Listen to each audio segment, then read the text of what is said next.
রাজধানীর পূর্বাঞ্চলে প্লট বরাদ্দে দুর্নীতি অনিয়মের পৃথক ৩ মামলায় ক্ষমতাচ্যুত সাবেক প্রধানমন্ত্রী শেখ হাসিনাকে ২১ বছরের কারাদণ্ড দিয়েছেন আদালত।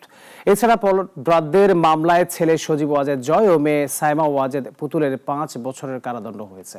এখতিয়ার বহির্ভূতভাবে আবেদন ছাড়াই শেখ হাসিনাকে প্লট দেওয়া হয়েছিল বলে রায়ের পর্যবেক্ষণে জানিয়েছেন আদালত। ক্ষমতার অপব্যবহার করে পূর্বাঞ্চল নতুন শহর প্রকল্পে ১০ কাঠার সরকারি প্লট বরাদ্দ নেওয়ার অভিযোগে গত ১৪ জানুয়ারি শেখ হাসিনা সহ ৮ জনের বিরুদ্ধে একটি মামলা করেন দুদকের উপপরিচালক সালাউদ্দিন। একই তারিখে সজীব ওয়াজেদ জয় ও শেখ হাসিনা সহ ১৫ জনের বিরুদ্ধে দ্বিতীয় মামলাটি করেন দুদকের সহকারী পরিচালক SM রাশেদুল হাসান। যদিও ১২ জানুয়ারি দুদকের সহকারী পরিচালক আফরান জান্নাত কেয়া বাদী হয়ে শেখ হাসিনা ও পুতুল সহ ১৬ জনের বিরুদ্ধে মামলা করেন। ৩ মামলাতেই আসামি করা হয় সাবেক প্রধানমন্ত্রী শেখ হাসিনাকে।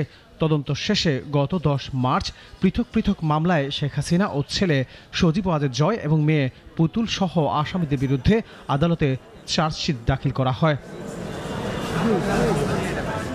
গত ৩১ জুলাই ঢাকার বিশেষ জজ আদালত ৫-এর বিচারক মোহাম্মদ আবদুল্লাহ আল মামুন এই ৩ মামলায় আসামিদের বিরুদ্ধে অভিযোগ গঠন করে বিচার শুরুর আদেশ দেন। পরবর্তীতে একই আদালত রাষ্ট্র ও আসামি পক্ষে যুক্তি উপস্থাপন শেষে এই ৩ মামলায় রায় ঘোষণা করেন। যে মামলায় শেখ হাসিনা প্রধান আসামি এবং উনি এই 3টি মামলাই আসামি হিসাবে আছেন, ওনার সাজা হচ্ছে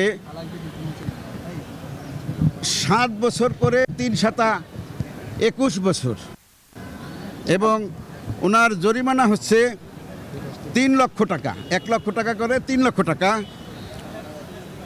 অনাদায়ে 18 মাস বিনাশ্রম কারাদণ্ড।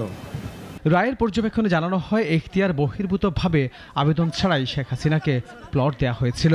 আদালত তার রায়ের মধ্যে সংক্ষিপ্ত একটি পর্যবেক্ষণ প্রদান করেছেন।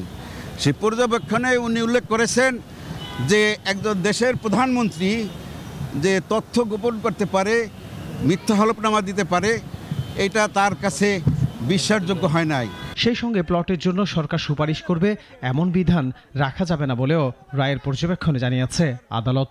একটির মধ্যে প্রধান আসামি ছিলেন আনোয়ার হোসেন, নাগরিক, ঢাকা। আরেকটি মামলার প্রধান আসামি